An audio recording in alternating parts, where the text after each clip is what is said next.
In this session, we're focusing on international careers in the public and private sector, business and government focus. So we have some people who are alums, but not necessarily alums of UW or international studies. And what we're really looking at here, again, are the kind of competencies you get from a degree and the sorts of things that people from a variety of career tracks might be looking for in their, if they're hiring, but also maybe how they, what was their path toward their particular international career. We'll go in the order as on the agenda.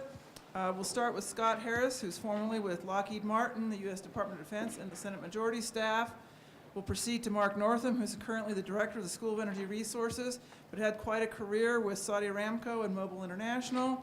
Mark Wall, our Senior Visiting Scholar in Global Studies, will be talking about State Department and other kind of foreign service-oriented careers and international diplomacy careers.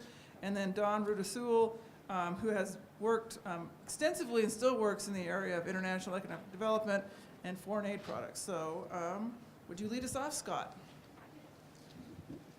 Okay, thank you, Jean. Okay, good, thanks. Good morning, everybody. Nice to be here. I could have been on the previous panel. I was a graduate of the International Studies program several decades ago. It wasn't quite the program it is today, and that's something that I think really strikes me, that the number of opportunities and the availability of resources that you have now compared to what was here 30, 40 years ago is really quite impressive, and you should take advantage of those. I'm going to give you a quick view of what it's like to work in Washington, because that's really what my career has been in both the public and private sectors. And one of the questions that you might want to ask yourself, and that I ask myself, is there a different kind of person who wants to work in the public sector and wants to work in the private sector? And my answer to that question is frequently that there is a difference. But it doesn't have to be a difference. I've worked in both, and I enjoyed both. But it's an interesting decision you have to make when you start out. I have had a lot of trouble holding jobs. My brief resume in your folder doesn't begin to capture the dilemmas I've had keeping employment. I left graduate school and started teaching at Rice University. But I had already decided, this was in a period of time with the Vietnam War and lots of controversy over how public policy gets made. And when I was doing my graduate work, I had an opportunity to spend a year in Washington at the Brookings Institution. And I became very fascinated by Washington and by national security decision-making and by how policy works. And so I was moving, even before I got my graduate degree, I was moving away from the academic focus and toward the public policy focus and the actual being in the action. So when I was a professor for a while, I got an opportunity to go to Washington. And it was a one-year opportunity, and of course I never went back. So I went to Washington to work in the Department of Defense. I worked there for 2.5 years until Jimmy Carter did me the very bad service of getting unelected. That cost me my job.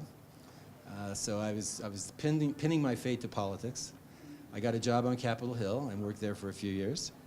Then I left Capitol Hill and went to the for-profit analytics sector, working for a company called SAIC, still working on national security decision-making contracts, nuclear weapons and things like that. Got called back to the Senate but when the party control changed and the Democrats needed a staffer to work on arms control issues.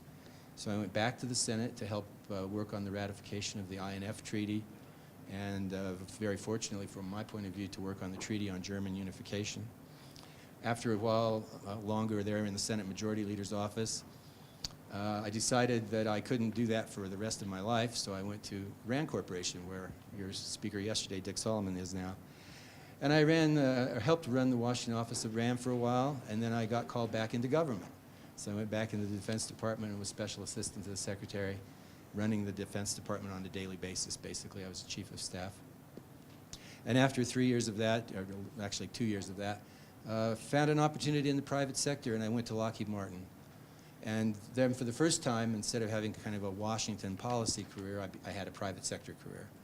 And in the last 10 years, I was able to go to Brussels and be the head of Europe for Lockheed Martin, and so I had an actual, real international career at the end of my working career. So that's my long story or short story of a long career. People say that, or sometimes I say I have a lot of different jobs and couldn't keep a job, but actually it was always the same job. I just had different employers. It was always focused on how the policy gets made, on national security, on how things work in Washington, on how you can affect that in some way or be affected by it and react to that. And I think that's really the perspective I can offer you. A lot of people say, well, should I go to Washington? Should I get involved in politics?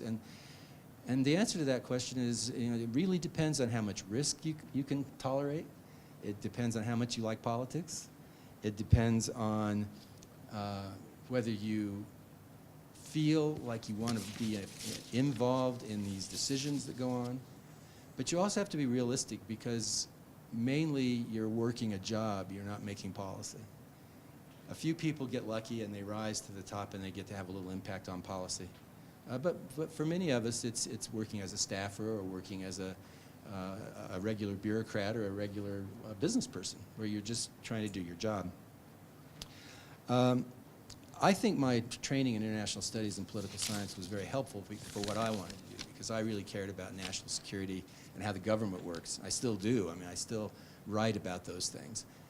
And so from that standpoint, even though it was academic training, it became for me a very practical background and very useful. So what do I think some key skills are if you want to do this public sector, private sector combination?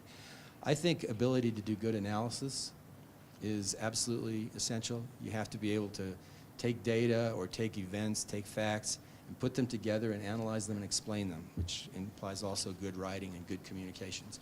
Those skills transfer across whatever domain you're working in. You have to be able to perform under pressure. Politics and business are similar in that you got to be there when it's time to be there. And if you miss that opportunity, it does not come back. It's true in business even more so than in politics in some ways, because politics does come back in some ways. But you have to be able to perform under pressure, and if you don't like pressure, stay out of the arena. And you have to have a lot of persistence. Because it's a sort of a risk-taking environment, you can't be afraid to take risks, and when you inevitably fail, you can't quit. So you have to have the kind of personality that says, I don't need to have total security, I don't need my parents to know I have a job. I just need to be out there really, really trying to engage and do what I can. Some words about the different working environments that might be of interest to you. A lot of people, especially young people, go to Washington, work in Congress, get an internship, try to get a staff job. There was a time when you could be a congressional staffer for life. It was like being a civil servant, and the pay wasn't commensurate and the professional skills were commensurate, and Washington treated Congress like part of the government. That's not true today. Today, Congress is not the government. And I used to say, I don't work for the government, I work for Congress. But although you have the same health insurance program until now, where they kicked the congressional staff out of the federal workers' health insurance, it's changed because it's so political now. It's a very partisan environment. And you find that the congressional staffers are young. It's a young person's game. You get a lot of experience, a lot of skills, a lot of excitement, but it's training you to go do something else. It's training you to go to business school or law school or run for office on your own. But you can't be a congressional staffer for life, so you can't think of that as a career path, but you can certainly think of it as a great place to get a huge amount of experience in a short period of time. You need to do it while you're young because they don't pay very well. So you have to be in a position where you don't need a lot of money. The executive branch right now, people want to go into government, is a very trying environment. It's just very difficult because of our political environment. People who work in the executive branch are under constant pressure. They get their paychecks suspended because of sequester. They have to go 3 years with no raise. It's really been hard on federal workers, unfairly hard in my opinion. They've been kind of taking the brunt of our political crises right now. But despite that, it is a great environment if you want to work in government or think about the problems that government addresses, especially internationally, recognizing that you're going to have to put up with some stuff, but the opportunities in the military, in the intelligence world, and in the development world, which Garrett was talking about, there are some terrific opportunities for young people. And it's a career path that has many different variations once you get in it. So I wouldn't discourage anybody from going into government. I would just encourage you to have your eyes open. And then there's international business. What about that? There's a couple things there that I think are really important in addition to those general things I said. One is you have to be really flexible, because when you're working for business, you do what they tell you. You don't say, well, I'd really like to go to Sri Lanka. They say, well, we don't want you to go to Sri Lanka. We want you to go to Albuquerque. So that's where you are. And you have to be flexible. I believe, and I say this on every soapbox I can get on, that if you want to do international business, you need to learn a foreign language, and it doesn't even matter what language you learn. You have to have the ability to learn the foreign language. Now, I didn't do that, so this is, don't do as I say, not as I did. But I wanted to. I just didn't. I just wasn't able to find the time. The reason I say it is because once you get out in the international business environment, you are competing with a global workforce. You're no longer competing just with Americans. You're competing with the graduate of the German gymnasium or graduate school who has 5 languages and an MBA and an economics background and is ready to take your job and come to America. So you have to think of that's your competition. It's not just the kids from Harvard and Colorado State and that kind of thing. It's a global workforce. And then you have to learn another language, which from international studies you won't have yet, which is the language of business. And the thing about business is it's not policy, it's money. And so even if you're working around the policy world, like I was in the defense business, it's really to make money. So those are the things I would say. Business is fun, but it's not policy. Final point, if you want to be in the international environment, public sector and private sector provide some really fantastic opportunities if you want to take advantage of them.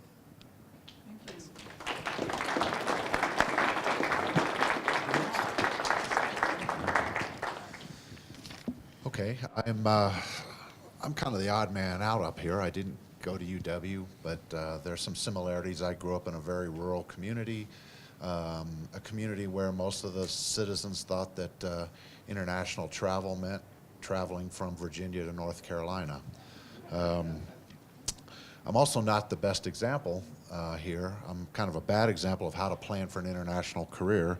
I never really decided what I wanted to be when I grow up, although I'm still working on it. And I found myself an accidental expat. I got a very good education. I went to work in the energy industry for a large multinational. I really never even wanted to travel internationally until I was sent in 1983 to fill in for a very prominent scientist at an international conference in Norway. I was terrified. I had to go get a passport really quickly. I showed up. They still thought I was Dr. Orr, so my name didn't mean anything. My luggage didn't show up, and they had no reservation for me in the only hotel in town. And I survived. And I went right after that trip to the UK. My luggage caught up with me in Dallas the week that I returned back home. So I figured if I could survive that, I could survive anything. I was lucky in that I put my name in the hat for international assignments without specifying where I wanted to go. And luckily enough, I drew an assignment as a technology manager in Norway. And I will say that that experience completely changed the rest of my life. I got married while I was in Norway. I inherited a family. Got the confidence later on to adopt a child in Russia. I've since had, while I was in Norway, I had responsibilities all over Europe, so traveled widely. The last step in my career before I came here, I agreed to take an expat assignment in Dhahran, Saudi Arabia. And I did all of that with absolutely no support from my parents, no preparation in college. In fact, in college, I did learn 2 languages, French and Spanish, because they were required.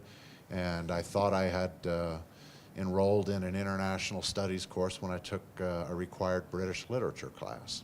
So I'm here to say that you don't really have to plan for it at any given point in your life. There are lots of opportunities.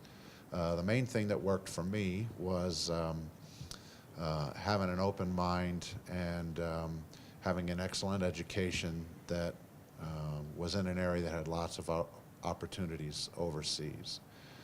So my experiences. While I was in Norway, I joined a business unit that was largely dominated by expats with specific skill sets that were required for the business. Also, while I was there, our headquarters decided that expat labor was far too expensive. It generally cost 3 times what having the same skill sets from the local area cost, 3 times as much. So they assigned me the task of replacing our expats, finding them other excellent opportunities and replacing them with folks from the local economy. That was considered to be a non-starter because we were an international company, but we succeeded, replaced 35 expats with people from Norway, Denmark, and the Netherlands, all considered to be local. I got 2 experiences there. One is, what does it take to be good enough in that type of an environment to be considered a necessary expat like I was? And the second was how to take people who've chosen to become international in their careers, how to move them on to another assignment. I would say from that, the lesson learned is if you want international careers and you're an American, you need to have a skill set that is fungible, can move a number of different places, and absolutely necessary, because we are very expensive to have living in another international assignment. I experienced the exact same thing when I went to Saudi Arabia, so I think that 2 fairly long-term assignments cemented that in my head. So I'm not going to go on and on, but I will give you some advice about the ways to prepare and the things that I learned that made international assignments possible and indeed enjoyable. The first is, reiterating what we just heard, learn a foreign language. You probably won't get it right. It won't be the one that you need when you go, but it gives you the confidence that you can learn another one. Being able to speak the language of the area that you move into is very important, even if you're not fluent. Most international communities appreciate the fact that you try to communicate with them in their language, and most of them that I've been to speak English anyway, but you go much farther if you can converse with them in their home language. Second thing I would say is, at this stage of your life, value diversity. I grew up thinking that the county I lived in was the world, and kept trying to go back to it. And if I had not been forced to think outside of that little tiny box, I probably would still be driving a tractor and playing poker on Friday nights with the same group of people that I grew up with. Diversity, valuing that diversity will really change your life. Third thing I would say is, when you have the opportunity for an international assignment or an international career, know what you're there for and do it. As I said, it's very expensive to have expats, and there's 2 different ways you can do international assignments, either as an expat who has a home base in the United States, or someone who has chosen to go on the local economy and work as a side by side with people from that country. Expats are expensive. Even when you're there working on the local economy, it's also tough. So know what you're there for, do it, and do it well. Third thing I would say is live as much, or I guess, 1, 2, 3. Fourth thing I would say is live as much as possible on the local economy. I had an experience with people from England, the United States, Canada, and other countries in Norway who moved to Norway, took a Norwegian assignment, but did as much as they could to continue to enjoy all the benefits of home. Import food, buy all their clothes in the United States, and of course with the internet, which we didn't have back then, it's much easier. But you really lose a lot, both in your experience and in the respect of the people around you when you insist on surrounding yourself with your home country. So live as much as possible on the local economy. And last thing I would say is when you do achieve an international assignment, treat the assignment as though it's the last place you're ever going to live. If you're constantly looking at where you're going to go next, you don't make the commitments, you don't enjoy life, it's different. I have had, I think this is my 18th position in 33 years, and I've been here for 7, so the first part of it was moving more than every year and a half. At first, I realized that I was not going to be there very long, so I didn't really unpack boxes. I didn't buy things in the local environment because I was always thinking about where I was going to move. About halfway through, I realized it was really important to settle and act like you're going to be there, even though you know you're not. It just makes those types of assignments a lot more enjoyable. So I'll stop there and pass it on. I was just terrified I was going to get the yellow note. So.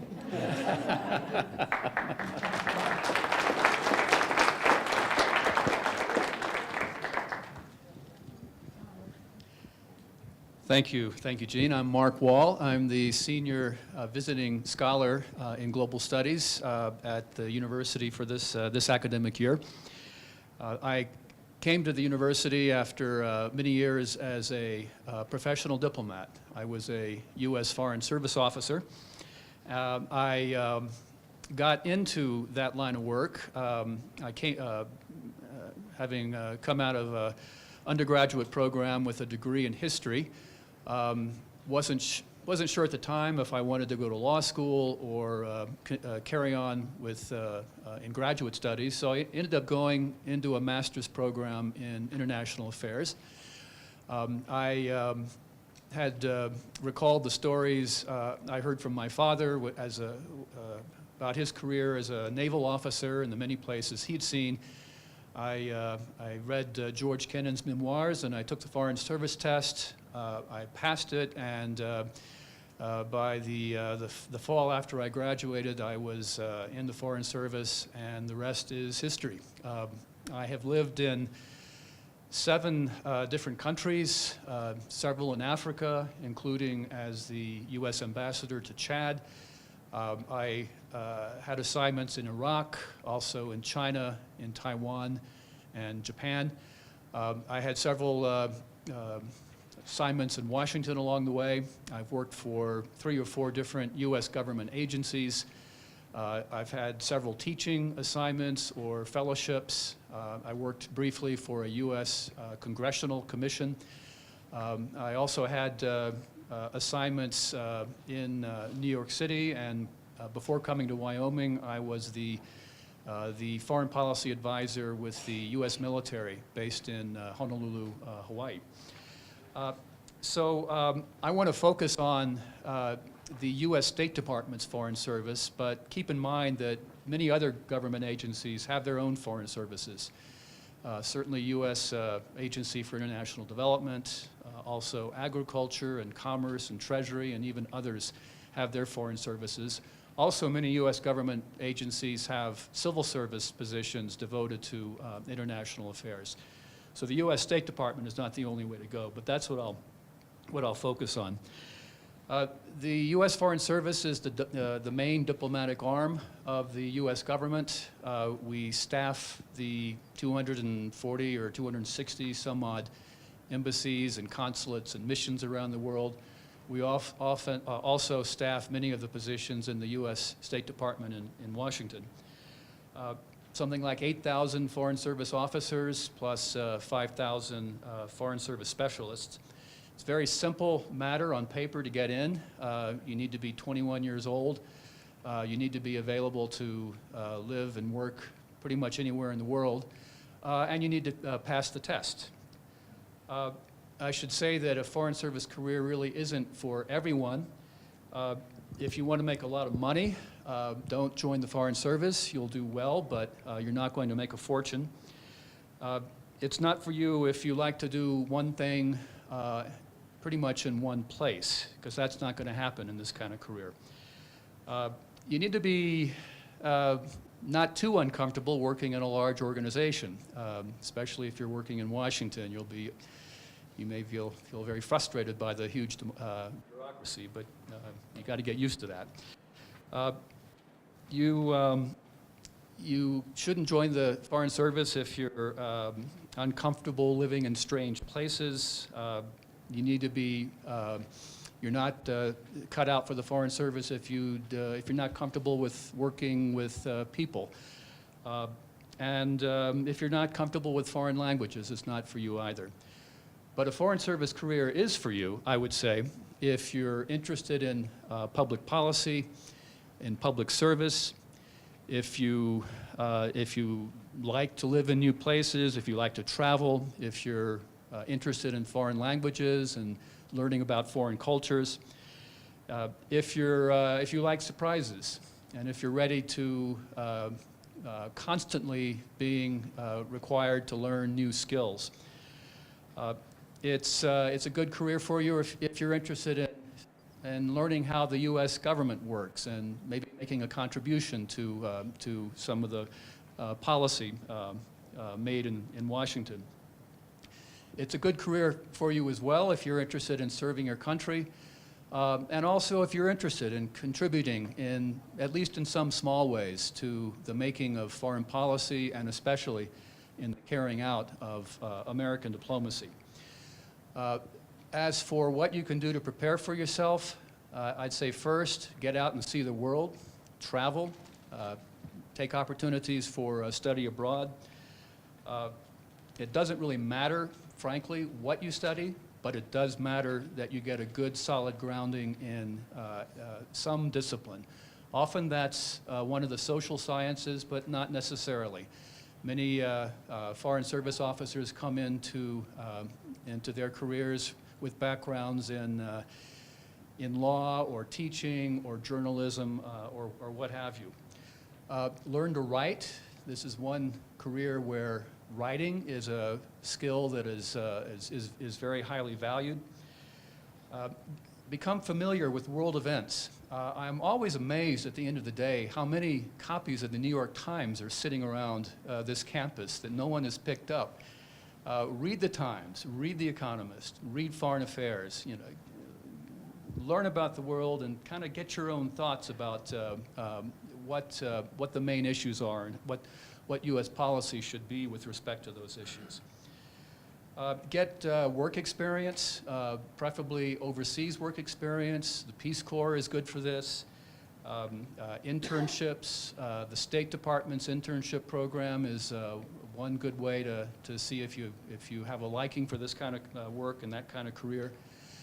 And finally, you don't need to jump into this too quickly, but you can always start taking the Foreign Service test. And it doesn't matter how many times you take it, how many times you fail. They won't even care when you do pass it and you go to the orals. They won't even ask how many times you fail. So just to get prepared and used to it, go ahead and start taking the test.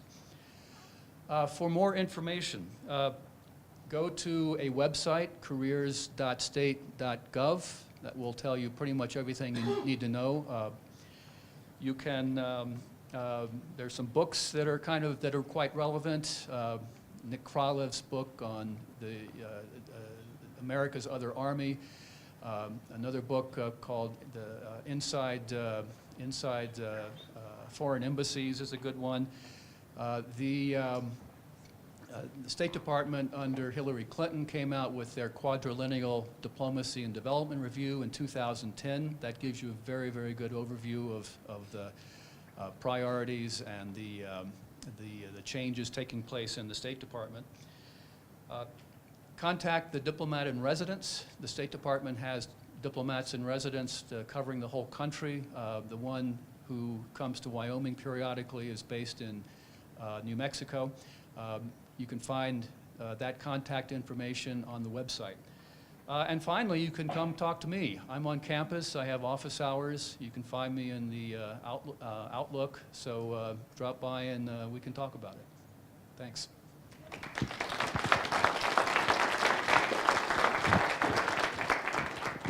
Well, good morning, everybody. I'm Don Rudisul, and I'm going to bring you a little bit different perspective to international economic development, seen from the eyes of somebody who's been self-employed pretty much all of his life in this business.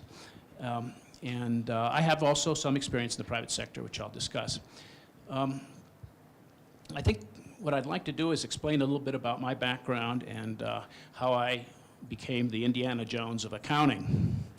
My father was, I'm a product of World War II. My parents were in Hawaii. My father was on a ship in the South Pacific. My mother was a nurse taking care of the wounded GIs coming back from the South Pacific. And I was born there in Kapiolani Hospital where my mother worked, and where Barack Obama was born 10 years after that. And I was kind of cast into this. When I was 5, my father got a job in Mexico to go open the Mexican subsidiary of Sylvania. And then he was later president of Square D in Mexico for many years. He retired at age 55, which is on the beach in Mexico, which is quite a bit younger than I am now. When I was 15, my parents decided I needed some medieval discipline, and they sent me off to a school run by Hungarian Benedictine monks, which was kind of a combination of being in prison and being in the army and being in graduate school. But you know, I learned a lot of disciplines there. Went on to get a bachelor's degree in economics with a minor in French. Well, I skipped a bit there. My father, in Mexico, he believed in really integrating with the local community. He didn't hang out with the expats. So my sisters and I were really raised in a bilingual, bicultural environment. Later, as an undergrad, I went to the University of Paris. I went to Sciences Po, the Institute of Political Science and Economics. And there, I had my first mentor. My professor at Sciences Po was a good buddy of the Director of Personnel of OECD, the Organization for Economic Cooperation and Development. And he got me and another fellow an internship there. And that kind of opened my career into international development. I worked on export potentialities of African tropical fruit products, and it was kind of fun. Went on, got my bachelor's degree, and worked a little bit in economic development locally in the United States. And then I realized I had no skills as an economist, and so I enrolled in graduate school in an MBA program, and I was determined to pursue a private sector career in international business.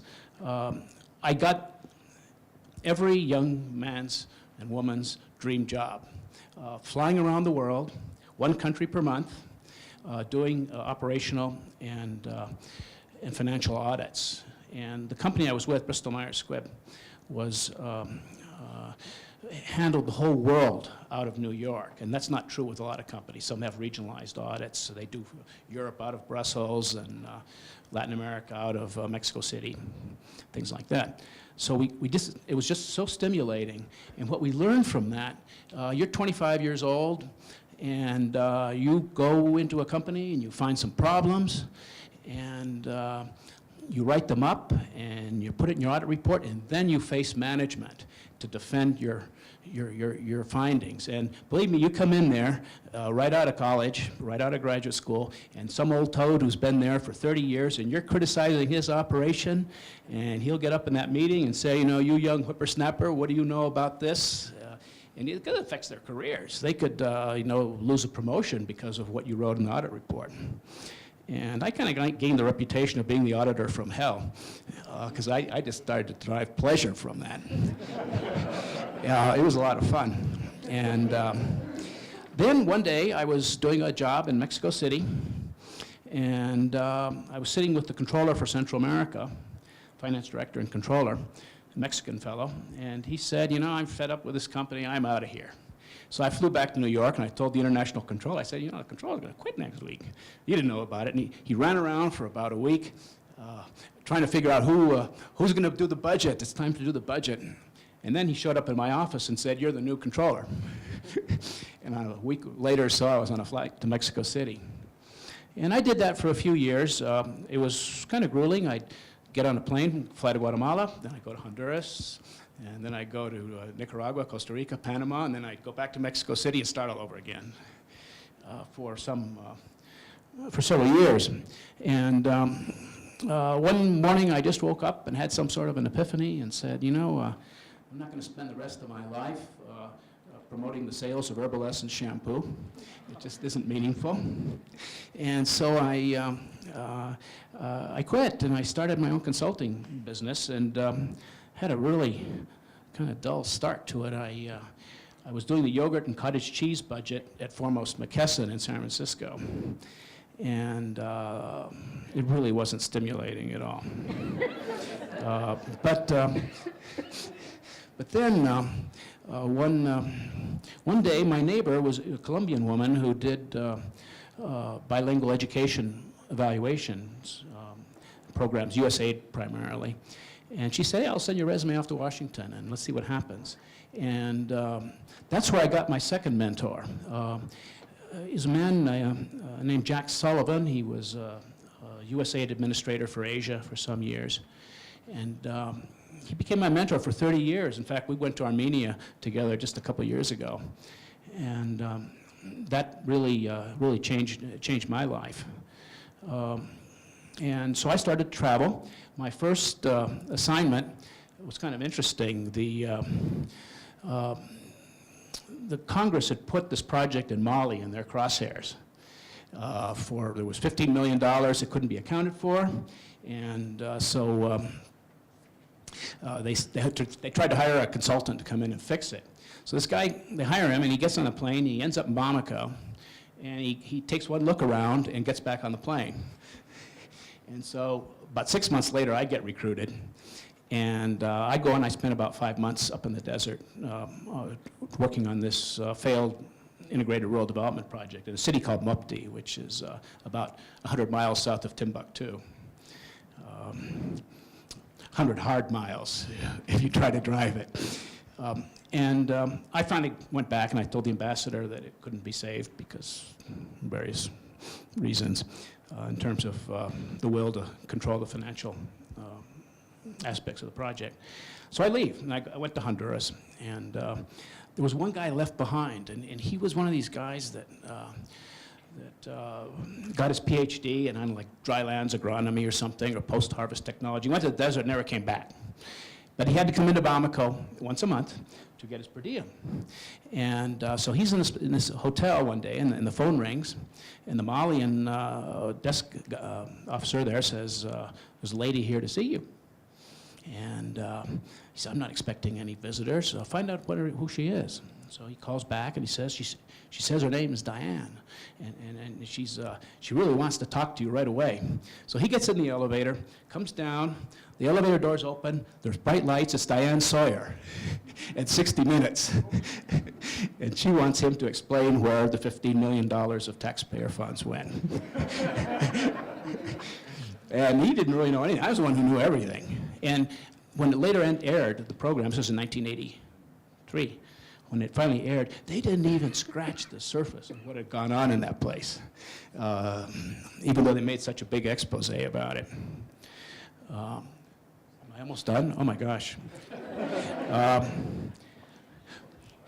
Just one thing. My second mentor was Jack Vaughn. He was the second director of the Peace Corps and Assistant Secretary of State for Inter-American Affairs, and he really did a lot to promote my career over the years. A lot more on these 3 pages.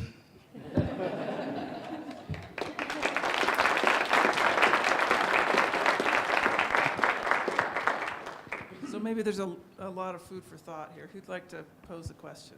And let me just note that we're doing this all day, so you do have the opportunity on the margins of these panels to visit with most of these folks.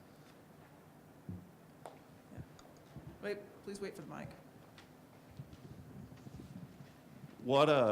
What happened to the $50 million?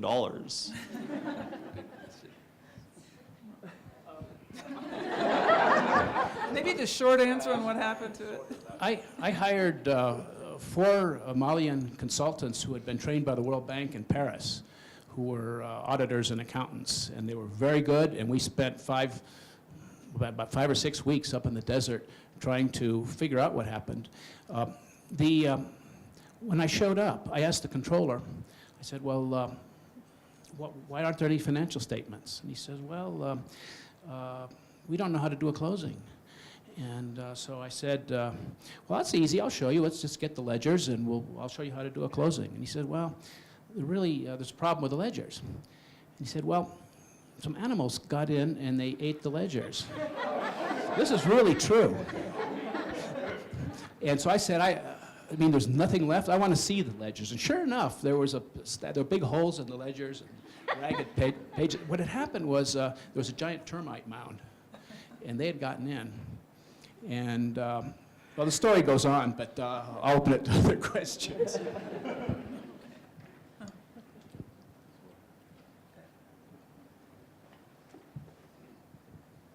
Hi, Eric Franklin, Casper College. Scott, this is directed more so towards you, I think. Military careers, and this is an angle that you sort of briefly went over with your own personal history. You know, options for students. I have a number of students who've gone into military intelligence and other areas in the military. And so, you know, given the downsizing, the budget and so forth that the military is facing, do you see that as an avenue for students who are interested in both, you know, patriotic service as well as international service? Yes, as I think everybody knows, there's a lot of pressure on the defense budget right now, and we're going to downsize the Army especially. But we're just going to go back to where we were 10 years ago or 12 years ago. There's still going to be a very substantial armed force. Speak a little bit more directly into the mic. There'll still be a very substantial armed forces, and it needs young people. You know, the average military career is 20 years or less. And so there's a constant turnover for people to come in, get trained, and go out and do these things. I think not only in military intelligence, but there's also a lot of civic action. There's going to be a lot of special deployments and peacekeeping and things like that. And there's also, of course, just the regular military, which, I mean, Navy and Air Force, which are a lot of really interesting assignments. So yeah, if you're interested in that kind of thing, I think there's going to be fantastic opportunities for people who like that kind of life.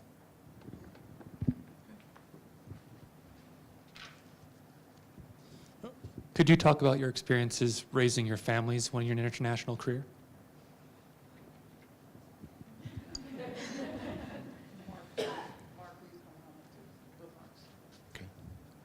So I will say that I started without a family when I went international and married a Norwegian, and her daughter, my stepdaughter, was British. We proceeded to adopt a Russian child. The first experience is trying to come back into America with 4 people with 4 different passports. That's pretty traumatic. But as I said, I think that it's extremely valuable for the entire family to fit into the local community, no matter where you are. We lived in Saudi Arabia in a compound that was very, very international. I think there were over 100 nationalities represented on the camp.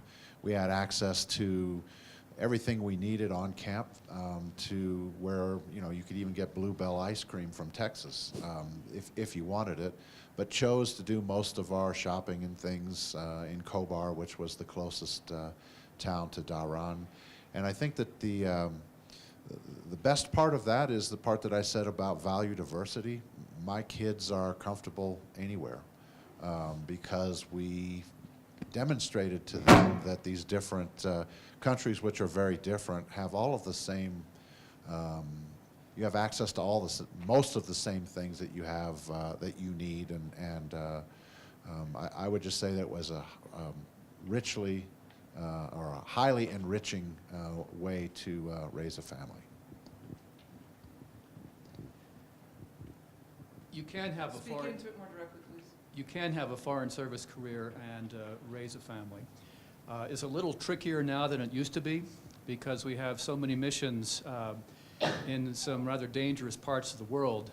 In the old days, we would have closed some of these missions rather than have our diplomats assigned there. But so places like Iraq and Afghanistan and Saudi Arabia and Sudan and other places, You cannot bring your families there. But for the most part, in most places, you can bring your families. It can be somewhat disruptive, obviously. Kids, as they get older and to their high school years, are going to be less interested in pulling up stakes. But and some kids respond differently to the changes. But for the most part, it can be an enormously enriching experience for kids. I've raised two children in the Foreign Service. They were living in their early years primarily overseas. My daughter spent the first 3.5 years of her life in Taiwan or China, and she was speaking more Chinese than English by the time we left. And I'm always amazed kind of when I hear them talking about some of their memories from growing up, how much they appreciated the kinds of experiences that they had. Kids respond in different ways as they get older. Some end up as adults not wanting to go anywhere, beyond their home. Others are kind of footloose and can't stay still in one place. So, but overall, the impact is very rewarding and very enriching. Marc or Scott, would you please address the two-career family, which is really the bigger reality today? And I know it's a challenge in the Foreign Service, but maybe Scott would also, and I mean two significant careers, and you have paths, and what do you do? It's not just about kids, it's about spouses too. So would Marc and Scott address that? Yeah, I'll say very briefly, many more Foreign Service officers are married couples. They're seeking what we call tandem assignments. It does kind of affect the course of your career to some extent. You might tend to spend more time in Washington because that's where the bigger variety of job opportunities are. You also might tend to serve more in the bigger embassies where more jobs are. But many more Foreign Service couples are pursuing their careers in the Foreign Service. Just very briefly, I didn't start a family. I was on the airplane constantly for many, many years. I couldn't keep a girlfriend, and my dog would bite me when I came home.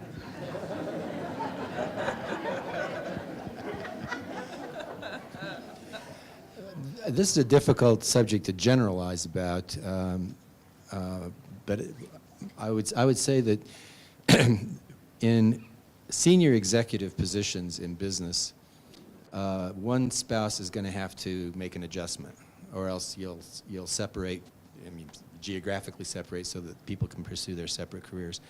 The successful ones that I've seen are where one spouse has a kind of a mobile career, or they're a writer, or they're a consultant, or they're an artist, or whatever they are, that can move around, and then other spouse has this kind of wage slave job. And the other thing is the more senior you get, then it's easier for people to decide that one person will just follow the other. It's hard to generalize, and it's definitely a source of stress, especially when you are in the age of raising a family. I want to see if there's okay. Yes. Last question. Okay, thank you. My question is again about program building and what is called student profile studies. My name is Ali Radawi. My question is again about the skills and attributes needed for the private and public sector. And you mentioned a number of those skills like data analysis, foreign language, good writing and speaking skills, global skills. And you talked about the attributes like being able to work in a large organization, perform under pressure, flexibility, taking risks. My question now is, in addition to the language of business, which Scott Harris referred to, what other skills do you think are needed for the profile of students who are graduating here from the program of Global and Area Studies? Well, I would just say, not just global and area studies, I mean anybody. What skills does anybody need? Marc Northam, start us off. And then maybe go down the line really quickly. And of course, I have limited experience because I was overseas in one particular industry sector, which is energy.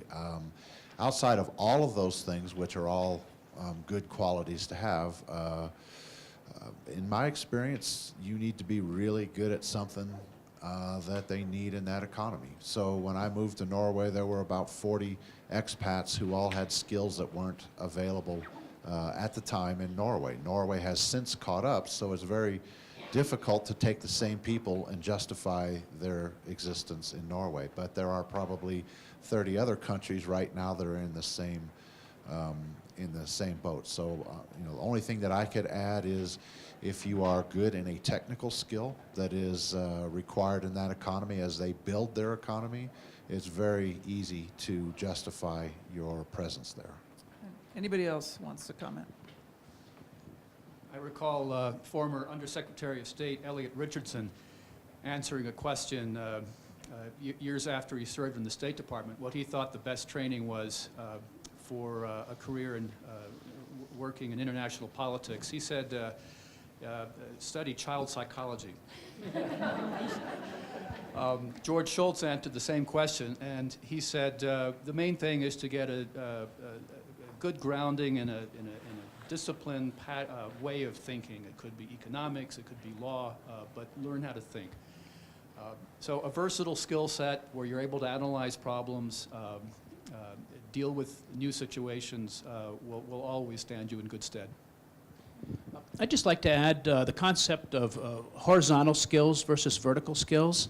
I'm a horizontal skills person, accounting, IT, budgets. They cut across all the sectors, health, agriculture, governance, et cetera.